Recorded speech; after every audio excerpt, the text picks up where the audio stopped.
প্রেমিক, জানো তোমাকে একটা কথা বলতে চাই।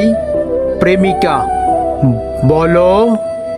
প্রেমিক, তোমার চোখগুলো যেন একটা গভীর সমুদ্র, আর তোমার চুলগুলো মেঘের মতো কালো।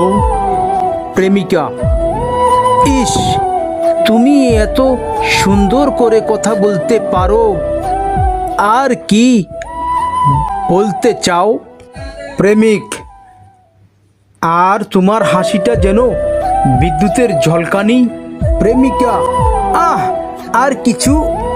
প্রেমিক, হ্যাঁ, তুমি আমার জন্য একটা নতুন ফোন কিনতে পারো। আমার ফোনটা খুব স্লো কাজ করছে। প্রেমিকা আকাশ থেকে পড়ল। ধুর, আমি মনে করেছিলাম তুমি আমাকে প্রেম নিবেদন করছো।